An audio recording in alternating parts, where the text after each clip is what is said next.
11월 11일 목요일 오늘의 주요 뉴스입니다. 경기도 농수산진흥원 이전 대상지 심사에서 1위를 차지한 가평군을 따돌리고 순위를 조작해 광주시로 이전시켰다는 의혹이 증폭되고 있습니다. 경기도는 감사를 해보니 문제가 없다는 결론을 내렸습니다. 심사위원이었던 강의원 원장이 순위를 조작했다는 말을 직접 들었다는 증인들의 녹음 파일을 전격 공개합니다. 이상이 오늘 전해드릴 주요 내용입니다. 여러분 안녕하십니까, 정현수입니다. 오늘 첫 뉴스는 경기도 공공기관 이전 심사에서 1등을 한 가평군을 따돌리고 점수를 조작해 광주시로 통큰 선물을 했다는 증인들의 음성 파일을 전격 공개하면서 출발하겠습니다. 지난 7월 27일 경기도청 감사실에는 농수산진흥원 지방이전 심사 과정에서 발생한 불법 행위에 대한 감사 청구가 접수됩니다. 이 감사 청구서에는 농수산진흥원 이전지 심사에서 가평군이 1위 점수를 받았는데 강 전 원장이 광주시가 1위가 되도록 점수를 조작한 것으로 의심된다는 내용이 담겨 있습니다. 경기도가 3차 공공기관 이전을 발표한 것은 지난 5월 27일입니다. 감사 청구를 한 A씨는 다음 날인 28일 농수산진흥원장 겸 심사위원으로 참여했던 강의원 전 원장은 농수산진흥원 공공급식본부 업무 보고 자리에서 농수산진흥원 이전 심사 때 가평군이 1위를 차지해 광주시가 1위가 되도록 점수를 바꿨다는 취지의 발언을 했다고 녹취 파일을 근거로 주장했습니다. 그러면서 강 위원장이 심사 과정에서 심사 결과 가평군이 1위로 나오자 잠시 회의를 중단하자고 시간을 끈 뒤 옆자리에 있던 경기도 모 국장과 함께 심사 점수를 고쳤다고 말했습니다. 가평의 점수가 높아서 시간을 끌고 그런 이야기를 했다. 또 다른 직원 B씨는 순위를 한 번 바꿨어도 점수가 부족해지자 2번이나 고쳐 광주로 변경됐다고 말했습니다. 주무관이 갖고 왔는데 1등이 가평이고 2등이 연천이었는데 확인했다. 확인을 한 후에 국장과 논의해서 이거 수정해야 되겠다. 그래서 수정을 1차 했는데 1차를 했어도 안 돼서 한 번 더 수정을 해서 이제 국장과 진흥원장의 점수를 수정을 해서 가평을 떨어뜨리고 광주로 되게 했다. B씨는 또 강 위원장이 조작한 것을 자랑했다고 말했습니다. 자랑하면서 나한테 우리한테 얘기했다. 이게 팩트죠. 또 다른 증인 C씨는 틀림없이 가평군이 평가 점수가 1위였는데 뒤집었다며 농정국장도 산수를 다시 해야 한다며 순위를 고쳤다고 말했습니다. 틀림없이 그 자리에서 자기가 평가 점수가 가평을 됐는데 그것을 뒤집었다. 자기가 합사를 잘못했다는 뉘앙스가 해가지고 농정국장도 산수를 다시 해야겠네, 특히했네 이런 식으로 얘기해가지고 다시 수정해가지고 했다. 순위를 조작한 것으로 지목되는 인물은 강 위원 전 원장과 농정국장 등 적어도 80명인 것으로 파악돼 이번 사건은 개인 차원이 아니라 조직적으로 조작됐음을 암시하고 있습니다. 이 같은 의심은 앞서 들으신 경기도청 공무원뿐 아니라 심사위원으로 참여했던 사람들로부터도 같은 증언이 나왔습니다. 심사위원 A씨는 순위를 조작한 것을 알았지만 문제를 삼으면 진흥원이 발칵 뒤집힐 것 같아 눈감았다고 말했습니다. 이거는 아니라 맞지. 국장이라는 거랑 다 잘못 썼다고 하면서 쌤수를 했다고 그러세요? 잘못 썼다고 하면 다 고치고 있는 자리에서요? 눈치챘지만 못 본 척 하신 거예요? 눈치챘지만 또 문제 삼으면 진흥원 발칵 뒤집힐 것 같고. 그렇죠. 또 다른 심사위원 B씨는 가평군이 1위 점수를 받자 농정국장과 강위원 원장이 보고 어쩔 줄 몰랐다고 말했습니다. 의장이 국장하고 보라고 이제 준 거야. 국장하고 원장하고 뭐 들리면 난색을 표명한 거야. 이처럼 농수산진흥원장과 농정국장 등이 짜고 순위를 조작했다는 복수의 증언이 차고 넘치는데도 경기도는 어제 감사 결과 문제가 없다고 셀프 면제를 했습니다.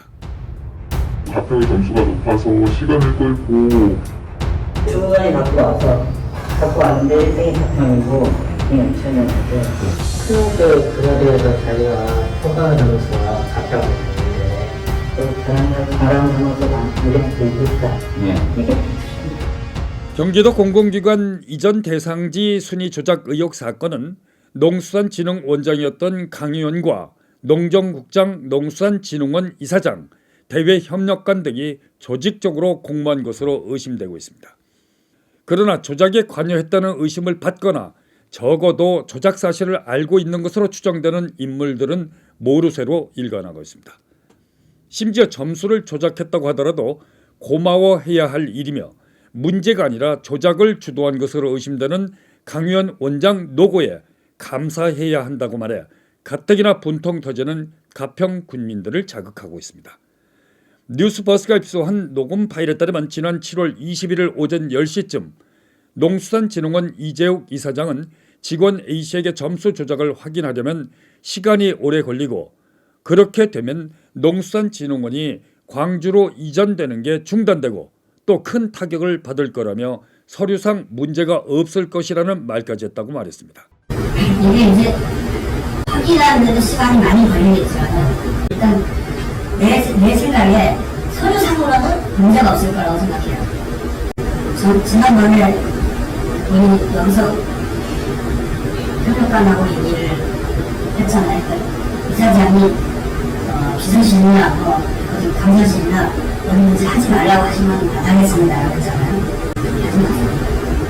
농수산진흥원 대외협력관 박모 씨는 조작 사실이 밝혀지면이라고 전제하고 정치적 파장을 고려해야 한다고 말해 조작 사실을 알고 있음을 암시했습니다. 이게 사실이 없어지긴 하지만 사실로 보이지는 이것이 미치는 여러 가지 정치적 파장이나 경기도 형성에 미치는 영향을 감안하고 미치는 영향을 감안해서 심지어 농수산진흥원 감사 김모 씨는 가평으로 이전하는 것보다 가까운 광주로 가는 게 직원들을 위해 좋다고 말해 조작 사실을 미리 알고 있었음을 암시했습니다. 여기로 가는 것이 가장 올바르다. 그리고 우리 직원들한테 피해도 적어. 그렇다면 그걸 위해서 노력할 수 있겠지. 방법이 어떤 건지 모르겠어요. 네, 근데 그렇게 했다고 하시는데 그렇게 노력하는 것은 당연히 직원들에게 요구다라고 판단을 해요. 그러면서 김 감사는 순위를 바꿔치기해 가평군 것을 빼앗아 광주시로 통 큰 선물을 한 것은 정책적인 문제라는 말과 함께 민주적인 절차로 진행됐다는 잠꼬대 같은 헛소리까지 늘어났습니다. 사실 특별학교 하려면 민주적으로 하지 않았냐 했으면 심사위원들한테 이번에 광주니까 딱딱딱 찍어가지고 뺐겠죠. 그리고 심사위원들한테 만나겠죠. 이건 정책적인 문제잖아요. 정책적인 문제에 대해서는 그래도 나름 민주적으로 했으니까 이런 게 발생된 거예요. 이처럼 조직적으로 순위가 조작됐다는 증언과 증거가 차고 넘치는데도 경기도는 어제 가평군에 문제가 없다고 통보했습니다. 경기도의 입장을 문의한 결과 도 감사실에서 관련 사항을 조사를 하였고 최종적으로 협의 없음으로 결정되었다고 답변을 들었습니다. 그러자 민주당 소속 송기욱 의원은 안도하는 발언을 해 군민들로부터 분노를 사고 있습니다. 경기도에서 3개월에 거쳐서 감사한 결과에 혐의 없다는 그 말씀이 계셨기 때문에 그래도 조금은 마음이 좀 본의원은 좀 풀립니다. 또 같은 당 소속 강민숙 의원은 한술 더 떠 문제 없다는 것을 군민들에게 적극적으로 홍보해야 된다고 말했습니다. 이게 사실의 아니라는 것을 적극적으로 알려주실 필요가 있다라는 생각이 듭니다. 반면 민주당 소속이면서 그동안 여야를 넘나들며 합리적 행보를 보여 돈키호테 별칭을 갖고 있는 이상현 의원은 군민들은 경기도 감사를 믿지 못한다며 대책이 무엇인지 집행부에 따졌습니다. 근데 그게 우리들의 국민들한테 불신감이 있고 그 경기도 감사를 못 믿겠다. 그리고 국민의 여론이 계속 악화가 되고 그러면은 우리 집행부에서 취할 수 있는 조치가 어떤 게 있느냐고 지금 제가 질의를 드리는 겁니다. 한편 가평군 자원봉사센터와 여성단체가 중심이 돼 순위 조작으로 빼앗긴 농수산진흥원을 되찾기 위한 움직임이 활발하게 진행되고 있어 결과가 주목됩니다. 한편 국민의힘 최춘식 의원도 어제 국회 행정위원회에서 경기도 공공기관 순위 조작 의혹을 제기하고 진상조사를 촉구했습니다. 이에 대해 전해철 위원장은 어떻게 조치할지 별도 보고하겠다고 밝혔습니다. 이 방송을 시청하신 분들이나 6만 4천여 가평 군민은 공공기관 심사 과정에서 순위 조작은 없었다며 셀프 면제를 해준 경기도에 강하게 반발하고 있습니다. 조작을 주도했다고 의심받는 인물인 강의원 전 경기도 농수산진흥원장은 도중 하차하고 현재 이재명 캠프에 있습니다. 경기도가 강의원 전 원장을 조사했는지 여부에 대해서는 일체 함구하고 있습니다. 강의원 원장을 불러 조사한다는 것은 다시 말해 이재명 후보를 조사한 것과 다를 바 없습니다. 따라서 경기도가 강의원 원장을 불러 조사했을 가능성은 없어 보입니다. 가평군 것을 빼앗아 광주시에 통큰 선물을 안겨준 것으로 의심되는 강의원 원장은 이재명 후보 측근 중에 측근이라는 점을 볼 때 경기도의 감사 결과는 또 다른 의혹과 가평 군민을 분노케 하는데 조금도 부족함이 없어 보입니다. 이번 사건을 최초 보도한 뉴스버스와 NGN뉴스는 공조 취재를 통해 반드시 진실을 끝까지 밝혀내겠습니다. 오늘 순서는 여기까지입니다. 시청해주신 여러분 고맙습니다.